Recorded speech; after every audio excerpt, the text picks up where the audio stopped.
Tu te réveilles un matin, comme d'habitude. Tu prends ton téléphone avant même d'ouvrir complètement les yeux.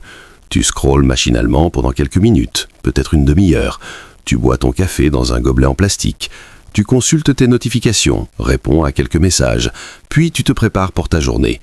Sur le chemin du travail, tu respires l'air de la ville, pollué mais familier. Tu déjeunes rapidement, ta nourriture emballée dans du plastique pratique. Le soir, tu rentres fatigué. Tu ouvres à nouveau ton téléphone et tu scrolles jusqu'à ce que tes yeux se ferment. Une journée normale, n'est-ce pas? Mais voilà la vérité terrifiante que personne ne te dit. Pendant que tu vivais cette journée normale, quelque chose d'invisible était en train de se produire. Ton cerveau, cet organe extraordinaire qui te permet de penser, de créer, de rêver, de résoudre des problèmes, était en train de s'affaiblir. Pas de manière dramatique, pas de manière visible, mais lentement, silencieusement, inexorablement. Et le plus effrayant dans tout ça, ce n'est pas ta faute. Tu fais simplement ce que des millions de personnes font chaque jour. Tu suis des habitudes tellement normalisées, tellement intégrées dans notre société moderne, que personne ne les questionne plus. Pourtant, la science vient de révéler quelque chose d'absolument alarmant. Des chercheurs ont analysé l'évolution du quotient intellectuel humain sur plusieurs décennies, et ce qu'ils ont découvert a choqué la communauté scientifique internationale. Depuis les années 1980, chaque nouvelle génération montre une baisse progressive et mesurable de son QI moyen. On ne parle pas d'une petite diminution insignifiante, on parle d'une chute pouvant atteindre jusqu'à 7 points par génération. 7 points. Pour te donner une idée de ce que cela représente, c'est la différence entre réussir brillamment un examen et échouer. C'est la différence entre comprendre un concept complexe instantanément ou mettre des heures à le saisir. C'est la différence entre avoir une mémoire vive et claire ou oublier constamment ce que tu viens d'apprendre. Mais voici le paradoxe qui rend cette découverte encore plus troublante. Pendant cette même période, depuis 1980, nous avons connu les plus grandes avancées de l'histoire humaine. Les soins de santé se sont considérablement améliorés, l'espérance de vie a augmenté, l'accès à l'éducation s'est démocratisé comme jamais auparavant. La technologie a littéralement explosé, nous donnant accès à plus d'informations que toutes les générations précédentes combinées. Alors, comment est-ce possible? Comment, dans un monde où nous avons accès à toutes les connaissances de l'humanité au bout de nos doigts, où nous pouvons apprendre n'importe quoi en quelques clics, que la médecine et la science progressent à une vitesse fulgurante, comment notre cerveau peut-il devenir plus faible? La réponse à cette question va te choquer, parce qu'elle est à la fois simple et terrifiante. Elle tient en 2 mots. Nos habitudes. Pas des habitudes évidentes ou spectaculaires, non, des habitudes quotidiennes, banales, que tu répètes probablement plusieurs fois par jour sans même y penser. Des gestes tellement ancrés dans ta routine qu'ils sont devenus invisibles. Et pourtant, ces habitudes sabotent silencieusement ton cerveau. Jour après jour, elles réduisent ta capacité à réfléchir profondément, elles affaiblissent ta mémoire, elles diminuent ta concentration et limitent ton potentiel intellectuel. Et le pire, tu ne t'en rends même pas compte, parce que c'est un processus lent, progressif, insidieux. Aujourd'hui, nous allons explorer ensemble ces 5 habitudes destructrices, pas avec des théories vagues ou des opinions personnelles. Non, nous allons plonger dans la science, dans les études, dans les faits vérifiables. Et surtout, nous allons découvrir des solutions concrètes, applicables immédiatement, qui peuvent littéralement transformer la santé de ton cerveau. Parce qu'il y a une bonne nouvelle dans tout ça. Si ces habitudes peuvent affaiblir ton cerveau, alors en les changeant, tu peux le renforcer. Tu peux retrouver et même dépasser tes capacités intellectuelles. Tu peux améliorer ta mémoire, ta concentration, ta clarté mentale. Tu peux redevenir la meilleure version de toi-même sur le plan cognitif. Comme le disait si bien cette citation puissante, « Your ability to evolve is probably highest in isolation ». Ta capacité à évoluer est souvent maximale quand tu es coupé du bruit constant, quand tu prends du recul, quand tu observes tes habitudes avec lucidité. Et c'est exactement ce que nous allons faire maintenant. Salut à tous, moi c'est Prachant, et si je te disais que l'eau que tu bois quotidiennement peut littéralement rendre ton cerveau plus faible, est-ce que tu me croirais? Si je te disais que l'air que tu respires chaque jour endommage tes neurones, si je te disais que le simple fait de scroller sur ton téléphone peut réduire de manière mesurable ta puissance cérébrale. Choquant, n'est-ce pas? Et pourtant, ce ne sont pas des affirmations gratuites ou sensationnelles. Ce sont des faits scientifiques, prouvés par des études rigoureuses menées par des chercheurs du monde entier. L'eau, l'air, ton téléphone, ces éléments ne sont que 3 exemples parmi 5 habitudes majeures qui détruisent silencieusement ton cerveau en ce moment même. Et aujourd'hui, nous allons les décortiquer une par une, comprendre exactement comment elles agissent et surtout découvrir comment les neutraliser. Mais avant de plonger dans les détails, laisse-moi te parler d'une étude absolument fascinante qui a bouleversé notre compréhension de l'intelligence humaine. Un scientifique norvégien renommé a mené une recherche impressionnante sur l'évolution du QI. Il n'a pas travaillé avec quelques dizaines de personnes. Non, il a fait passer des tests de quotient intellectuel standardisés à 7300 individus. Un échantillon massif, représentatif, scientifiquement solide.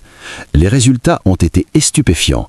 Toutes les personnes nées après 1980 montraient une baisse progressive et constante de leur QI moyen relativement à la génération précédente. Pas juste une petite variation statistique négligeable, une vraie diminution, mesurable, significative, inquiétante. Mais voici ce qui rend cette découverte encore plus intrigante. Avant 1980, la tendance était exactement inverse.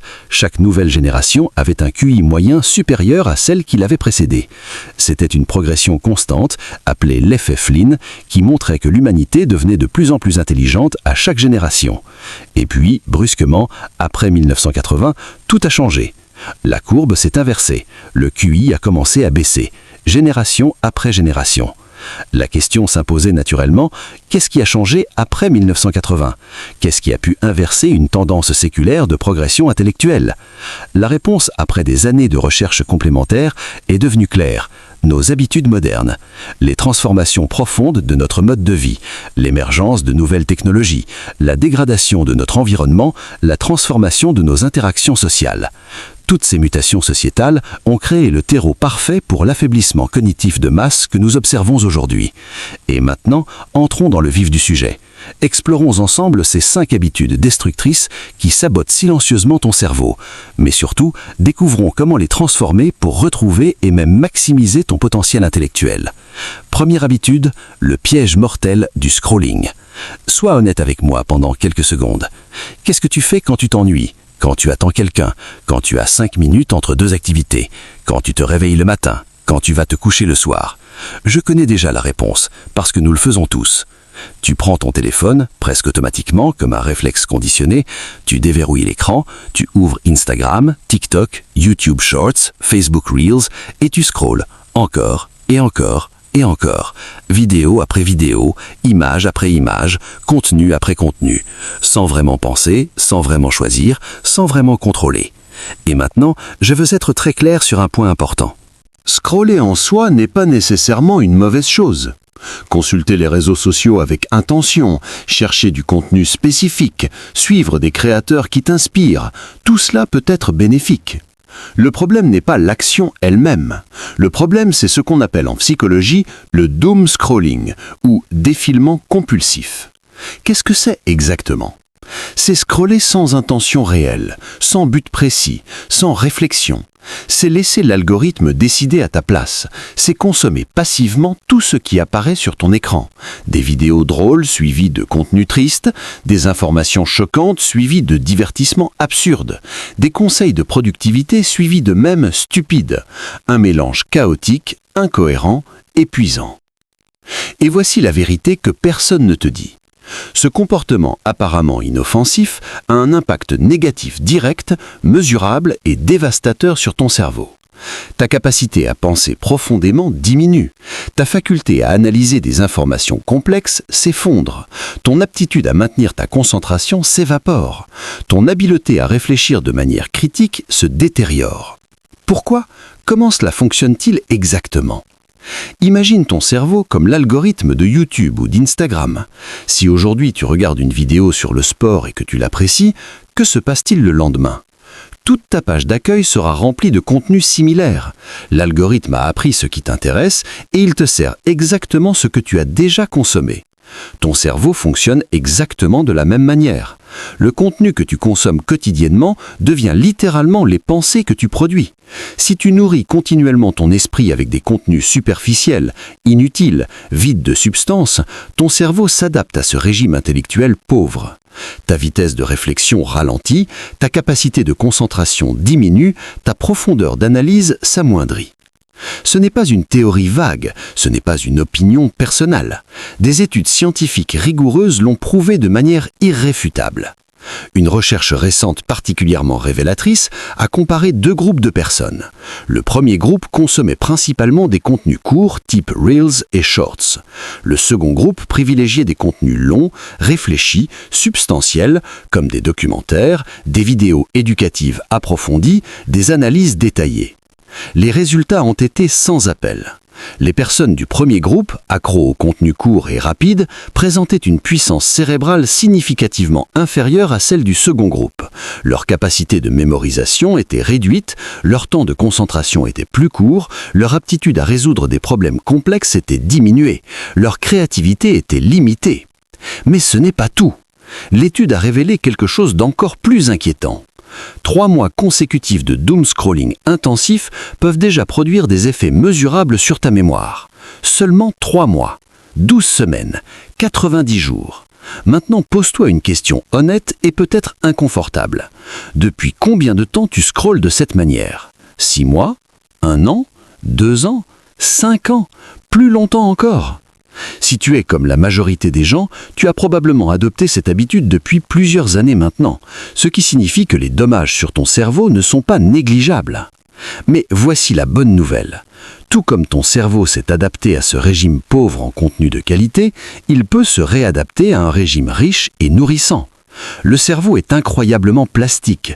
Il peut se réparer, se renforcer, se développer à tout âge. Tu n'es pas condamné à rester dans cet état d'affaiblissement cognitif. Alors, quelle est la solution ?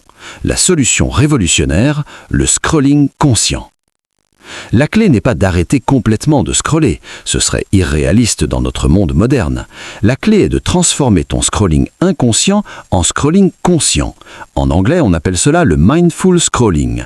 Voici exactement comment faire, étape par étape. Premièrement, crée un nouveau compte sur YouTube, Instagram, TikTok ou quelle que soit la plateforme que tu utilises le plus. Un compte complètement vierge, une ardoise propre, une nouvelle opportunité. Deuxièmement, et c'est absolument crucial, sur ce nouveau compte ne suis que des créateurs qui t'apprennent quelque chose de valeur, des créateurs qui t'élèvent intellectuellement plutôt que de te vider mentalement, des experts qui partagent des connaissances réelles, des éducateurs qui expliquent des concepts complexes, des penseurs qui stimulent ta réflexion, des scientifiques qui vulgarisent leur domaine, des artistes qui t'inspirent véritablement. Sois extrêmement sélectif, sois intransigeant sur la qualité, sois conscient de chaque abonnement. Ainsi, chaque fois que tu ouvriras l'application, chaque fois que tu scrolleras, ton cerveau sera exposé à du contenu de qualité. Au lieu de se fatiguer sur des vidéos inutiles, il apprendra constamment. Au lieu de se vider, il se remplira de connaissances. Au lieu de s'affaiblir, il se renforcera. Les résultats de cette simple transformation sont absolument spectaculaires. Moins de stress général, moins d'anxiété quotidienne, plus de clarté mentale, une meilleure capacité de réflexion profonde, une concentration améliorée, une créativité décuplée, une mémoire plus performante. Ton cerveau ne sera plus constamment surchargé d'informations inutiles et contradictoires. Il sera entraîné comme un muscle, nourri comme un organisme vivant, développé comme un talent. Cette première transformation peut littéralement changer ta vie intellectuelle. Deuxième habitude, l'eau morte que tu bois. Passons maintenant à quelque chose qui va probablement te surprendre encore davantage. L'eau. Oui, l'eau que tu bois chaque jour. Cette substance apparemment inoffensive, essentielle à la vie, que nous consommons sans y réfléchir à 2 fois. Cette eau peut affaiblir ton cerveau de manière significative. Je vois déjà ton expression de sceptisme. Comment l'eau, l'élément le plus basique et nécessaire à notre survie, pourrait-il être dangereux ? C'est une question légitime. Alors laisse-moi t'expliquer avec précision ce qui se passe. Je ne parle pas de l'eau normale, naturelle, riche en minéraux. Je parle de ce que les scientifiques appellent maintenant de l'eau morte. Une eau techniquement propre, débarrassée de toutes les impuretés et bactéries, mais également vidée de presque tous les minéraux essentiels dont ton cerveau a absolument besoin pour fonctionner correctement. Comment sommes-nous en arrivés là? Dans presque chaque foyer aujourd'hui, tu trouveras un purificateur d'eau RO pour osmose inverse ou osmose inverse. Ces machines, vendues comme la solution ultime pour une eau parfaitement pure, filtrent l'eau effectivement de manière extraordinairement efficace. Si efficace en réalité qu'elle retire non seulement les contaminants dangereux, mais également presque tous les minéraux essentiels. Le résultat? Une eau propre, oui, mais une eau morte, vide, pauvre, sans magnésium, sans calcium, sans potassium, sans électrolytes, sans tous ces micronutriments que ton cerveau utilise constamment pour ses fonctions vitales. Maintenant, approfondissons la science derrière ce phénomène. L'eau naturelle, qu'elle provienne de sources, de rivières ou de nappes phréatiques non polluées, contient naturellement une grande variété de minéraux dissous. Le calcium, nécessaire pour la transmission des signaux nerveux, le magnésium, essentiel pour la production d'énergie cellulaire, le sodium et le potassium, indispensables pour le fonctionnement des neurones, le zinc, crucial pour la mémoire, l'air, vital pour l'oxygénation cérébrale. Ces minéraux ne sont pas des simples bonus agréables, ils sont absolument fondamentaux. Le problème avec les purificateurs RO bon marché, qui représentent la majorité écrasante du marché aujourd'hui, c'est qu'ils filtrent l'eau de manière tellement agressive, tellement complète, qu'il ne reste pratiquement plus aucun minéral dans l'eau que tu bois. L'eau entre dans la machine riche en minéraux et en ressort presque totalement déminéralisée. Tu te demandes probablement maintenant, mais quel est exactement le lien entre ces minéraux et mon cerveau? Excellente question. Et la réponse est absolument fondamentale pour comprendre l'importance de ce sujet. Ces minéraux jouent un rôle critique dans l'activation et le fonctionnement de tes neurones. Rappelons quelques faits anatomiques de base. Ton cerveau contient environ 86 milliards de neurones. C'est un nombre presque incompréhensible. Ces neurones sont connectés entre eux par des trillions de synapses, créant un réseau d'une complexité inimaginable. La mission principale de ces neurones, transmettre des signaux électriques et chimiques dans tout ton système nerveux. C'est grâce à ces transmissions que tu penses, que tu te souviens, que tu apprends, que tu réagis, que tu ressens, que tu crées. Et voici le point crucial. Ces transmissions dépendent directement de la présence de minéraux spécifiques. Le calcium permet l'ouverture des canaux ioniques qui déclenchent la libération de neurotransmetteurs, le magnésium régule l'activité de ces mêmes canaux et protège contre la surexcitation neuronale, le sodium et le potassium créent les gradients électriques qui permettent la propagation des signaux nerveux. Sans ces minéraux en quantité suffisante, tes neurones fonctionnent simplement moins bien. Les conséquences sont directes et mesurables.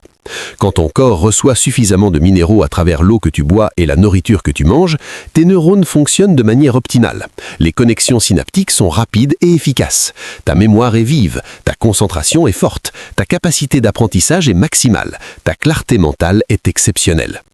A l'inverse, quand tu bois quotidiennement une eau presque totalement déminéralisée, ton cerveau ne reçoit pas les nutriments dont il a besoin. Les transmissions neuronales deviennent moins efficaces, ta puissance de réflexion diminue progressivement, ta mémoire devient plus floue, ta concentration plus difficile à maintenir, ton apprentissage plus laborieux. Ce processus n'est pas immédiat, c'est une dégradation lente, progressive, presque imperceptible au jour le jour, mais sur des mois et des années, l'impact cumulatif est considérable. Et ce n'est pas simplement une théorie ou une opinion personnelle. L'Organisation mondiale de la santé elle-même a publié une alerte spécifique sur ce sujet. Leur rapport scientifique précise clairement que la consommation prolongée d'eau excessivement purifiée et déminéralisée peut effectivement réduire l'activité cérébrale et les fonctions cognitives sur le long terme. L'OMS recommande un certain niveau minimum de minéraux dans l'eau potable pour maintenir une santé optimale. Mais le problème ne s'arrête pas là. Il y a un autre aspect encore plus sournois et dangereux. L'eau en bouteille plastique. Quand tu voyages, quand tu es en déplacement, quand tu n'as pas accès à ton eau habituelle, que fais-tu? Tu achètes une bouteille d'eau. C'est pratique, c'est accessible, c'est partout.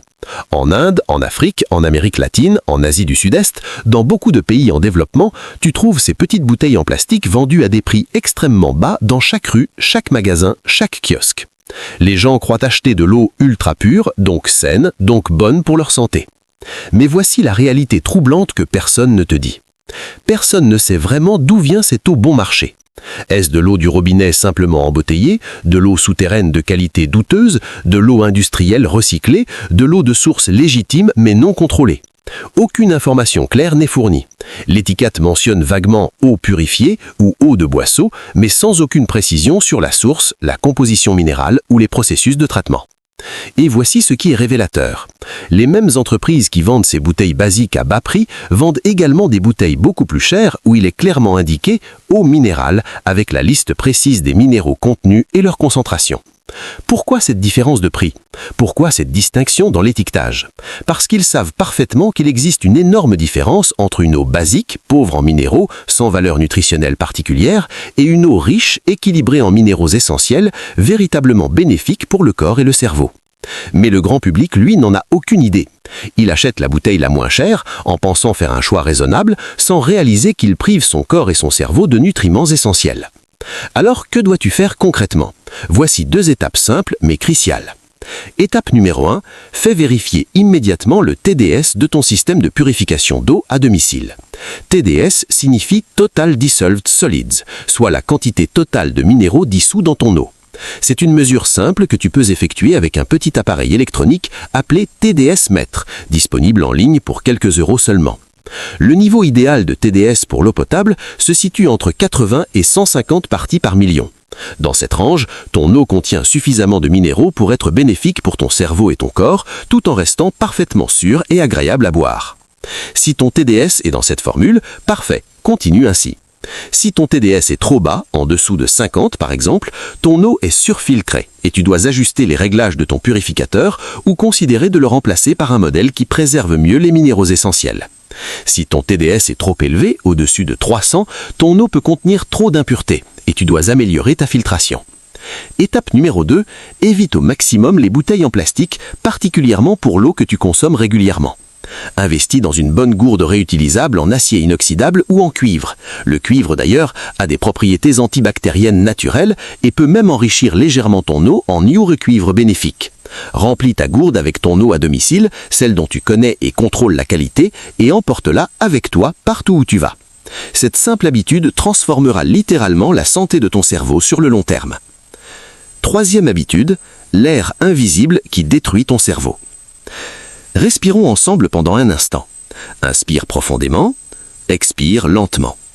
Tu viens littéralement d'inspirer des millions de particules microscopiques. Certaines sont bénignes, d'autres sont potentiellement dangereuses, et quelques-unes, les plus petites et les plus insidieuses, sont en train de voyager à travers ton système sanguin directement vers ton cerveau. La pollution atmosphérique. Nous l'associons généralement aux maladies pulmonaires, à l'asthme, aux problèmes respiratoires. Et c'est effectivement un problème majeur. Mais ce que très peu de gens réalisent, c'est que la pollution de l'air détruit également ton cerveau de manière directe et mesurable. L'air que nous respirons chaque jour, particulièrement dans les zones urbaines densément peuplées, affaiblit progressivement nos capacités cognitives. Et les données scientifiques sur ce sujet sont absolument alarmantes. Prenons quelques statistiques concrètes pour contextualiser l'ampleur du problème. Aujourd'hui, parmi les 30 villes les plus polluées de la planète entière, 22 se trouvent en Inde. C'est un chiffre stupéfiant qui illustre l'ampleur catastrophique de la crise environnementale dans beaucoup de pays en développement. Mais l'Inde n'est pas seule. La Chine, le Pakistan, le Bangladesh, l'Indonésie, de nombreux pays d'Afrique et d'Amérique latine connaissent des niveaux de pollution atmosphérique extrêmement préoccupants. Dans certaines mégapoles comme Delhi, Beijing, Dhaka ou Jakarta, l'indice de qualité de l'air, qu'on appelle l'AQI, atteint des niveaux catastrophiques régulièrement. Tellement élevé que respirer l'air extérieur pendant une seule journée équivaut littéralement à fumer environ 7 cigarettes. Laisse cette information pénétrer un instant. 7 cigarettes par jour, sans même avoir choisi de fumer, juste en respirant normalement. Maintenant, la question évidente se pose. Comment exactement cette pollution atmosphérique atteint-elle ton cerveau? Quel est le mécanisme biologique précis? Une étude révolutionnaire menée par des chercheurs de l'université Harvard a élucidé ce mystère de manière définitive. Voici ce qui se passe, étape par étape, chaque fois que tu respires de l'air pollué. Premièrement, tu inhales des particules extrêmement fines appelées PM2.5.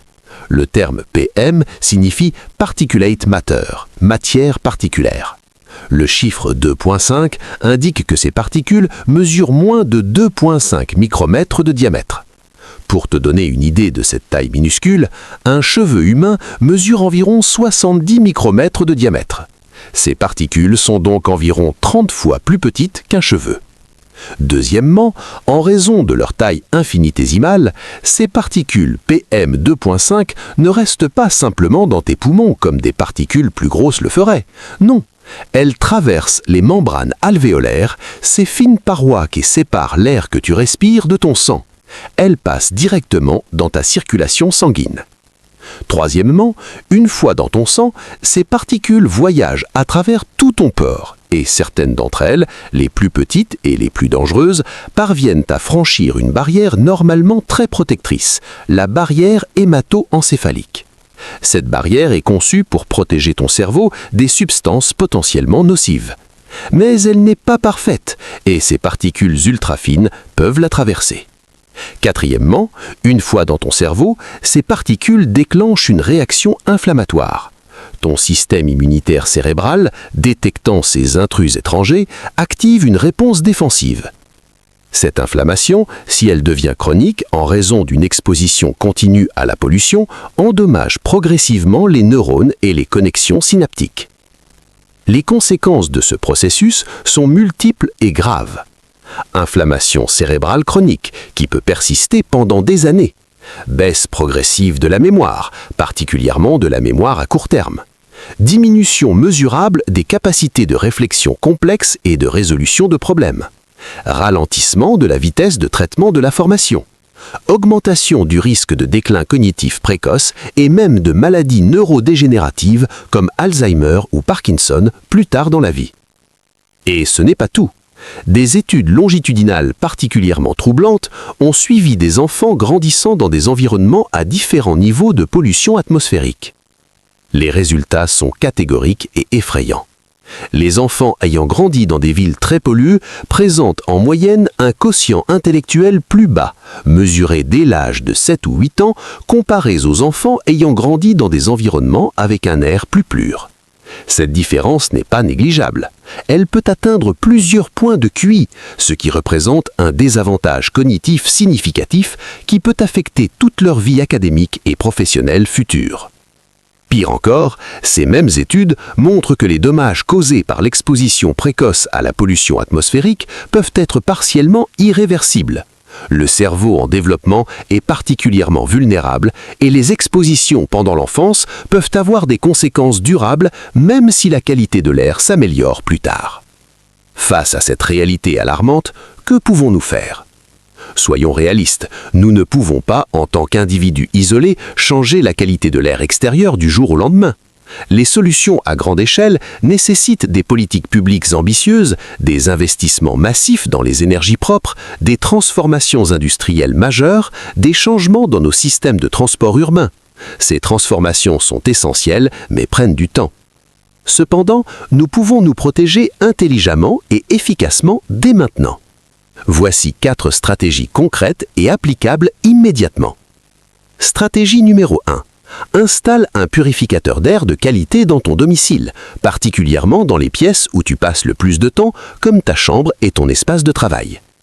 Choisis un appareil avec un véritable filtre HEPA capable de capter au moins 99,9795% des particules de 0,3 micromètres, incluant donc les dangereuses PM2.5.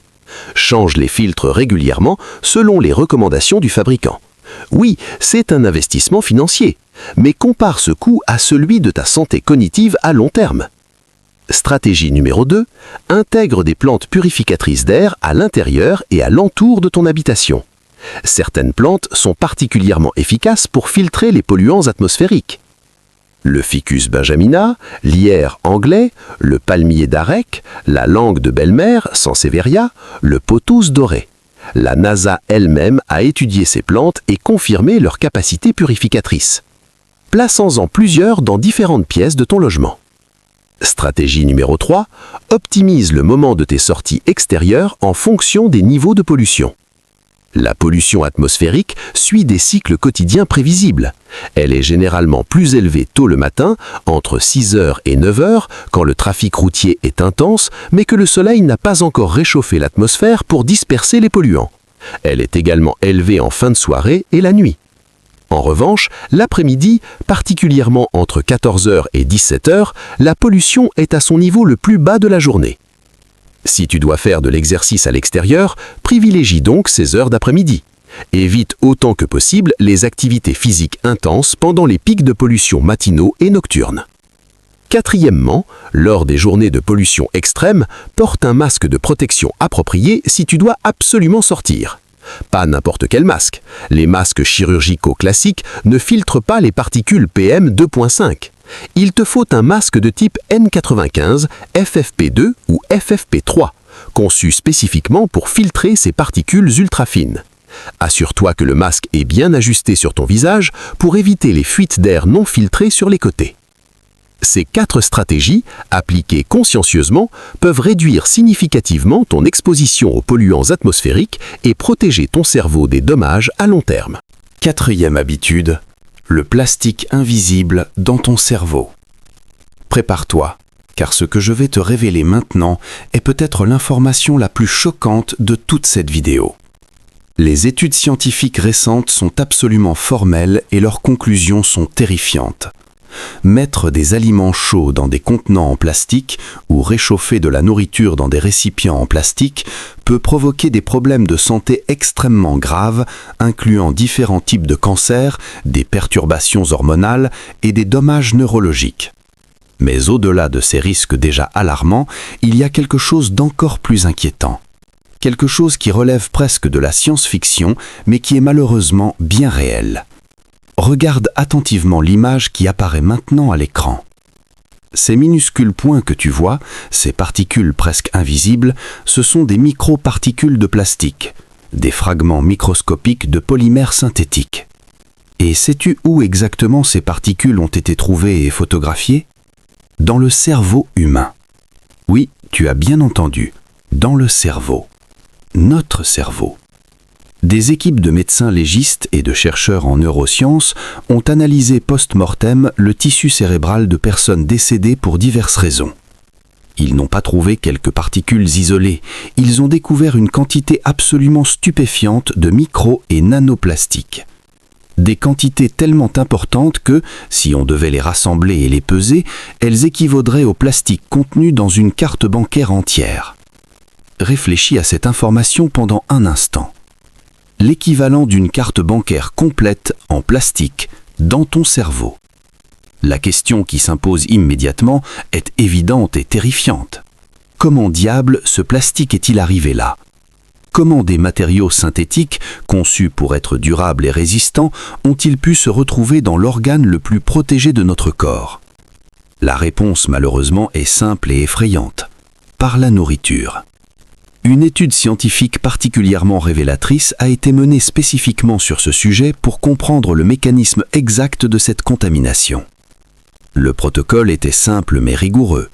Pendant une semaine entière, les chercheurs ont fourni à un groupe de volontaires de la nourriture chaude servie exclusivement dans des contenants en plastique. Rien d'inhabituel dans leur régime alimentaire, seulement le changement du contenant. À la fin de cette semaine, ils ont prélevé et analysé des échantillons sanguins de tous les participants. Les résultats ont littéralement choqué l'ensemble de la communauté scientifique. Le niveau de BPA dans le sang des participants avait été multiplié par 10. Pas augmenté de 10%, multiplié par 10.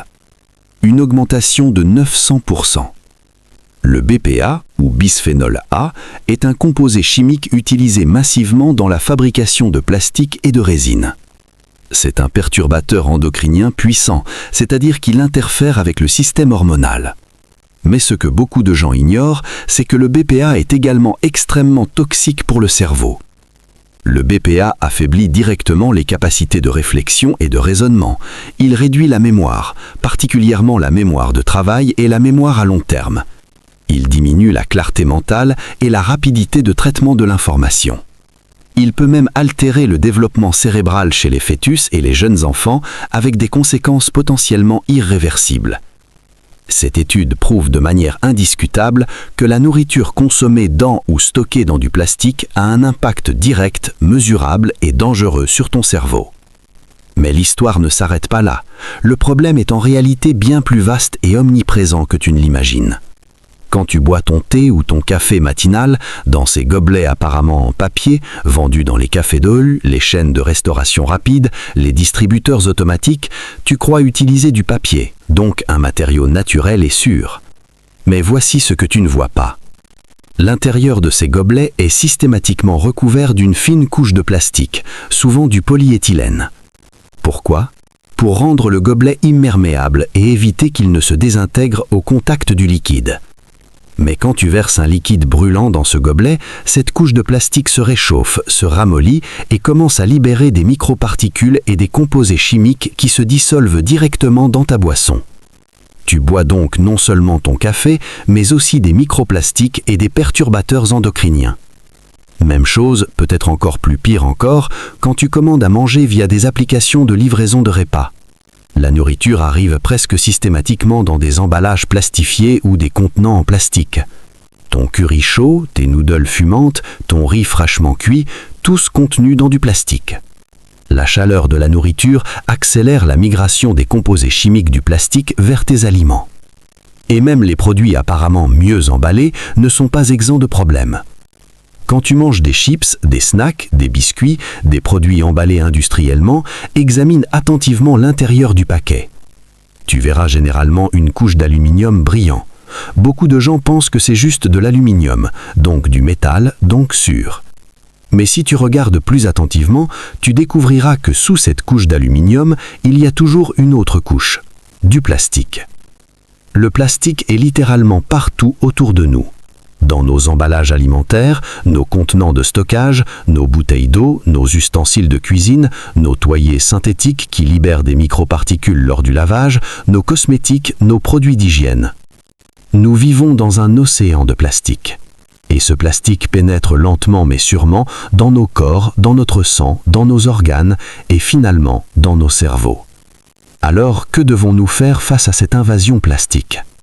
Soyons clairs, éliminer complètement le plastique de ta vie est probablement impossible dans notre société moderne, mais réduire drastiquement ton exposition est non seulement possible, mais absolument essentiel. Voici les actions concrètes que tu dois entreprendre dès aujourd'hui. Action numéro 1. Évite au maximum toute nourriture emballée, stockée ou servie dans du plastique, particulièrement les aliments chauds. Si tu dois manger à l'extérieur, privilégie les restaurants qui servent dans de la vaisselle traditionnelle en céramique, en verre ou en métal. Évite les établissements qui utilisent des assiettes, des bols et des couverts jetables en plastique. Action numéro 2. Arrête immédiatement d'utiliser des boîtes en plastique pour transporter ta nourriture à l'école, au travail, à l'université. Je sais, c'est pratique, c'est léger, c'est bon cher, mais le prix que tu payes en termes de santé cérébrale à long terme est infiniment plus élevé que le coût d'alternatives plus sûres. Action numéro 3, et c'est probablement la plus importante, passe définitivement aux contenants en acier inoxydable. Investis dans des tiffins, des lunchbox, des bouteilles et des récipients en acier inoxydable de bonne qualité. Oui, c'est un investissement initial plus élevé. Oui, c'est légèrement plus lourd. Mais c'est infiniment plus sûr pour ta santé. L'acier inoxydable ne libère aucun composé chimique dans ta nourriture. Il est durable, souvent pour toute une vie. Il conserve mieux la température, il est facile à cleaner et surtout, il protège ton cerveau des toxines plastiques. Cette transition vers l'acier inoxydable est probablement l'un des plus grands investissements que tu puisses faire pour ta santé cognitive à long terme. 4e habitude. L'incapacité à être seul. Nous arrivons maintenant à la 5e et dernière habitude, et c'est peut-être la plus subtile, la plus insidieuse, mais aussi la plus profondément transformatrice si tu parviens à la changer. Laisse-moi te poser une question simple mais probablement inconfortable. Combien de temps passes-tu vraiment seul chaque jour ? Et attention, je veux être très précis dans ma question. Je ne parle pas d'être physiquement seul dans une pièce tout en étant connecté à ton téléphone, en écoutant de la musique, en regardant des vidéos, en parcourant les réseaux sociaux. Je parle d'être véritablement seul. Sans aucune stimulation extérieure, sans écran, sans contenu audio, sans distraction d'aucune sorte. Juste toi, avec tes pensées, dans le silence. La plupart des gens, quand on leur pose cette question honnêtement, répondent quelque chose comme « jamais ». Ça n'arrive pratiquement jamais. peut-être quelques minutes dans la douche, mais même là, parfois j'écoute de la musique. Et ce n'est pas juste une impression anecdotique. Les données scientifiques confirment cette incapacité collective à supporter la solitude et le silence. Une étude fascinante et révélatrice menée aux États-Unis, mais reproduite dans plusieurs pays avec des résultats similaires, a découvert quelque chose d'absolument stupéfiant. Environ 95% des personnes testées étaient totalement incapables de rester seules, sans aucune distraction, pendant seulement 10 minutes. 10 minutes, 600 secondes. C'est le temps d'un trajet en métro, le temps d'attendre un ami en retard, le temps de boire tranquillement un café. Et 95% des gens ne peuvent pas le supporter. Les chercheurs ont même poussé l'expérience plus loin dans une université. Ils ont demandé à des étudiants volontaires de rester assis dans une pièce vide et neutre pendant 10 minutes. Pas de téléphone, pas de livre, pas de musique, pas de possibilité de parler à qui que ce soit, juste s'asseoir et être. Le résultat ? Plus de 95% des participants ont abandonné avant la fin des 10 minutes. Certains après seulement 2 ou 3 minutes. Ils ont frappé à la porte, demandé à sortir, expliqué qu'ils ne pouvaient pas continuer, qu'ils se sentaient trop... La plupart des gens, quand on leur pose cette question honnêtement, répondent quelque chose comme « jamais ». Ça n'arrive pratiquement jamais. Peut-être quelques minutes dans la douche, mais même là, parfois j'écoute de la musique. Et ce n'est pas juste une impression anecdotique. Les données scientifiques confirment cette incapacité collective à supporter la solitude et le silence. Une étude fascinante et révélatrice menée aux États-Unis, mais reproduite dans plusieurs pays avec des résultats similaires, a découvert quelque chose d'absolument stupéfiant. Environ 95% des personnes testées étaient totalement incapables de rester seules, sans aucune distraction, pendant seulement 10 minutes. 10 minutes, 600 secondes. C'est le temps d'un trajet en métro, le temps d'attendre un ami en retard, le temps de boire tranquillement un café. Et 95% des gens ne peuvent pas le supporter. Les chercheurs ont même poussé l'expérience plus loin dans une université. Ils ont demandé à des étudiants volontaires de rester assis dans une pièce vide et neutre pendant 10 minutes. Pas de téléphone, pas de livre, pas de musique, pas de possibilité de parler à qui que ce soit, juste s'asseoir et être. Le résultat ? Plus de 95% des participants ont abandonné avant la fin des 10 minutes. Certains après seulement 2 ou 3 minutes. Ils ont frappé à la porte, demandé à sortir, expliqué qu'ils ne pouvaient pas continuer, qu'ils se sentaient trop anxieux, trop mal à l'aise, trop agités. Une variante encore plus troublante de cette expérience donnait aux participants la possibilité de s'auto-administrer de légères décharges électriques douloureuses pendant qu'ils étaient seuls dans la pièce. Résultat choquant, un nombre significatif de participants ont préféré se faire mal volontairement plutôt que de simplement rester assis avec leurs pensées. Qu'est-ce que cela révèle sur notre société moderne ? Cela prouve quelque chose d'absolument inquiétant. Nous sommes devenus collectivement incapables de supporter le silence, la solitude, l'absence de stimulation constante. Nous avons développé une forme d'addiction à la distraction perpétuelle.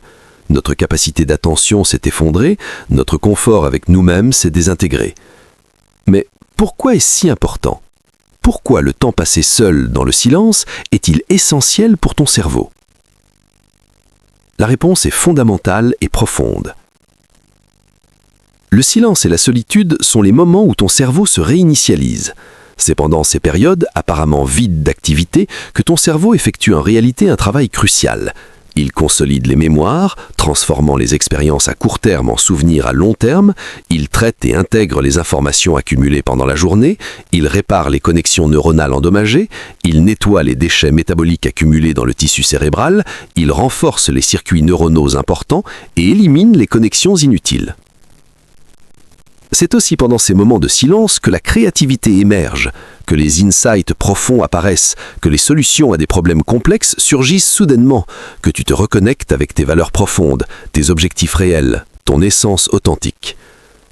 Si tu ne donnes jamais ce temps précieux à ton cerveau, plusieurs conséquences négatives s'accumulent progressivement.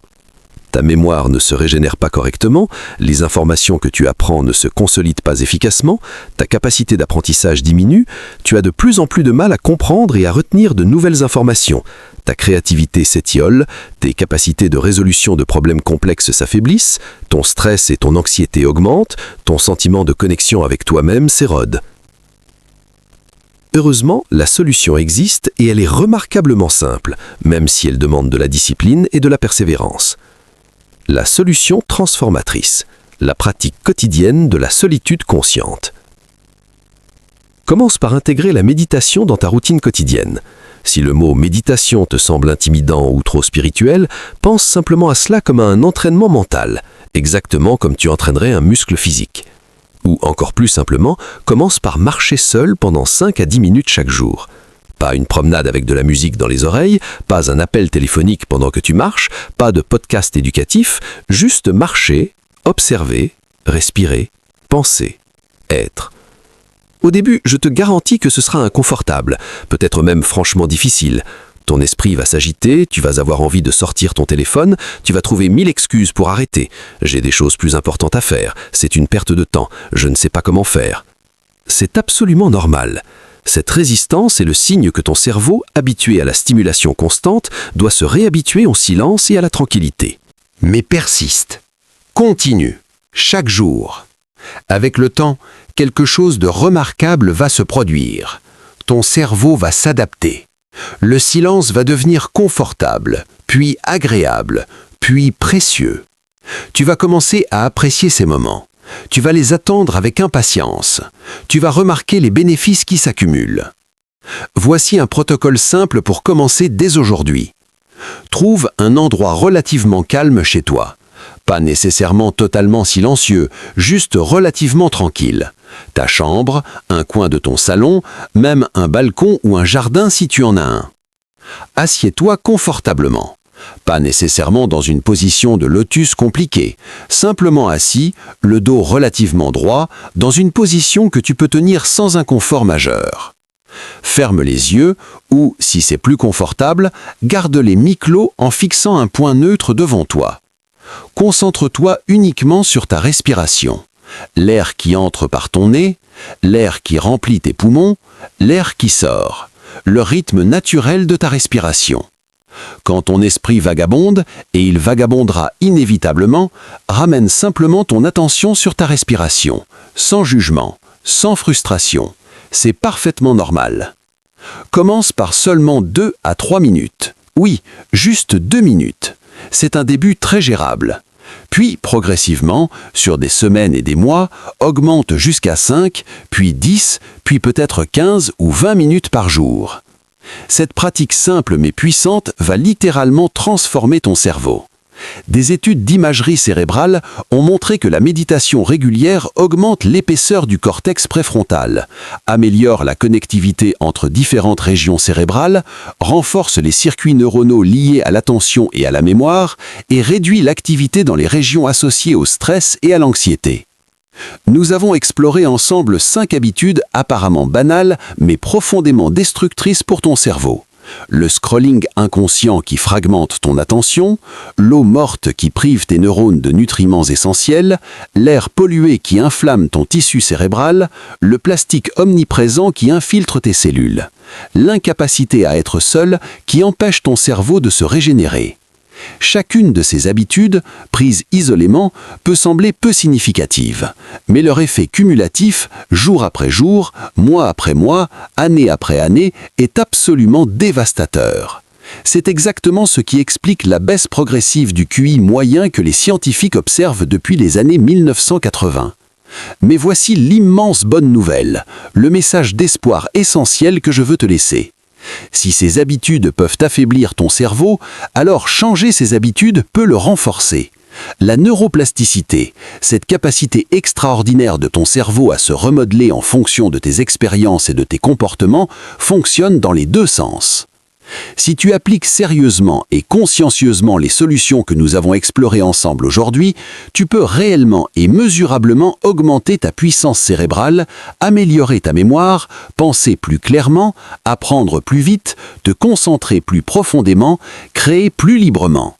Tu peux retrouver et même dépasser le potentiel cognitif que tu as peut-être perdu sans t'en rendre compte. Récapitulons rapidement les actions concrètes à entreprendre dès maintenant. Transforme ton scrolling inconscient en scrolling conscient en créant des comptes dédiés qui ne suivent que du contenu de qualité qui t'élève intellectuellement. Vérifie le TDS de ton eau, assure-toi qu'il se situe entre 80 et 150 et passe aux bouteilles réutilisables en acier inoxydable. Protège-toi intelligemment de la pollution atmosphérique avec des purificateurs d'air, des plantes et en optimisant le timing de tes activités extérieures. Élimine progressivement mais définitivement le plastique de ton alimentation en passant au contenant en acier inoxydable. Intègre quotidiennement des moments de solitude consciente, même si ce n'est que 5 minutes au début, pour permettre à ton cerveau de se régénérer. Ces changements peuvent sembler petits individuellement, mais leur impact combiné est extraordinaire. C'est la différence entre un déclin cognitif progressif et une amélioration constante de tes capacités mentales. C'est la différence entre subir passivement les tendances destructrices de notre époque et prendre activement le contrôle de ta santé cérébrale. Si cette vidéo t'a apporté de la valeur, si elle t'a ouvert les yeux sur des dangers que tu ne soupçonnais pas, si elle t'a donné des outils concrets pour transformer ta vie cognitive, alors, s'il te plaît, partage-la avec au moins une personne qui en a besoin. Un ami, un membre de ta famille, un collègue, quelqu'un que tu aimes et dont tu te soucies de sa santé. Ensemble, nous pouvons inverser cette tendance alarmante de déclin cognitif généralisé. Ensemble, nous pouvons créer une génération qui comprend l'importance de protéger activement son cerveau. Ensemble, nous pouvons reprendre le contrôle de notre santé mentale et cognitive. Prends soin de toi, prends soin de ton cerveau. C'est l'organe le plus précieux que tu possèdes, celui qui fait de toi ce que tu es, celui qui te permet de penser, de créer, d'aimer, de vivre pleinement. On se retrouve très bientôt dans la prochaine vidéo pour continuer ensemble ce voyage vers une meilleure version de nous-mêmes. À très vite.